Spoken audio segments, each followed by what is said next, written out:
শত শত আওয়ামী সরকার আছে। এই বাউল এই সম্প্রদায় কোন ধর্ম মানে না। বাউল সরকার পবিত্র কোরআনকে অবমাননা করেছে। সে বলে আল্লাহর আগামাতা সে কিছু খুঁজে পায় না। এ কথা বললে কি কারো ঈমান থাকবে? সে বলে আল্লাহ কুল আউযু বিরাব্বিন নাস মালিকিন নাস রাস্তে বলছেন, নাউযুবিল্লাহ। এটা কোরআন অবমাননা নয়। আমরা দেখতে পাচ্ছি শুধু এক আবুল সরকার নয়, বাংলাদেশে বাউলের নামে শত শত আবুল সরকার আছে। এই বাউল এই সম্প্রদায় কোন ধর্ম মানে না। আপনারা নিশ্চয় জানেন। আমরা সরকারকে বলতে চাই, বাংলাদেশটা মুসলমানের দেশ, আলেম ওলামার দেশ, আল্লাহর ওয়ালিদের দেশ, নবী প্রেমিকদের দেশ, কোরআনের তারক বাহকদের দেশ। এই দেশে আল্লাহর বিরুদ্ধে কথা বলে, কোরআনের বিরুদ্ধে কথা বলে বাউলরা থাকতে পারবে না। লক্ষ্য করছি বিগত আওয়ামী ফ্যাসিবাদী সরকার নাস্তিক মুরতাদ বেঈমানদের আশ্রয় প্রশ্রয় দিয়েছিলেন, কিন্তু বাংলাদেশের মানুষ নাস্তিকবাদী শক্তির আশ্রয় প্রশ্রয় দেওয়ার কারণে জুতা পিটা করে তাদেরকে বিদায় করেছে। ডক্টর ইউনূস সাহেব, আপনি এই দেশের তাওহীদি জনতার আলেম ওলামার রক্তের সিঁড়ি বেয়ে ক্ষমতায় বসেছেন।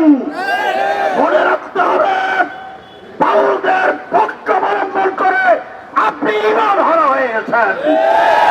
আল্লাহ পাক পবিত্র কোরআনে স্পষ্ট ঘোষণা করেছেন, সূরা নিসার 140 নম্বর আয়াত, ওয়াকাদ নাযালা আলাইকুম ফিল কিতাবি আন ইযা সামিতুম ইউকফারু বিহা ওয়া ইস্তাহজাউ বিহা ফালা তাকুদু মাআহুম। আল্লাহ স্পষ্ট বলেছেন, যারা আল্লাহর কোরআনের বিরুদ্ধে কটূক্তি করবে, বিদ্রুপ করবে, তারা কুফরি করলো, এবং তারা যারা উপহাস করবে তারাও কুফরি করলো। সুতরাং তাদের সাথে উঠা বসা, তাদের সাথে চলাফেরা, তাদের পক্ষ অবলম্বন করা আল্লাহ নিষেধ করেছেন।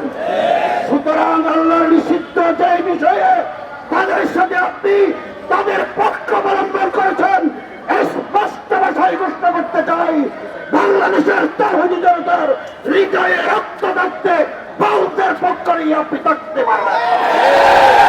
আমরা লক্ষ্য করছি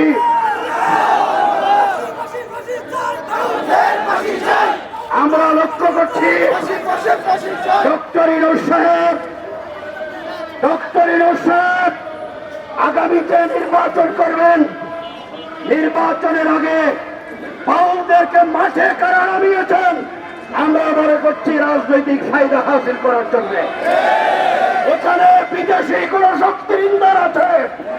নাস্তিকরা বাংলাদেশে যদি ষড়যন্ত্র করে, উস্কানি দেয়, রাজনৈতিক স্থিতিশীলতা বিনষ্ট করে, তাহলে একজন আপনি দায়ী থাকবেন। আমরা কোন অবস্থায় কোন নাস্তিকদেরকে ছাড় দেব না। নাস্তিকদের পক্ষে যারা নয় তাদেরকেও ছাড় দেব না। অবস্থান করে। আসসালামু আলাইকুম ওয়া রাহমাতুল্লাহ।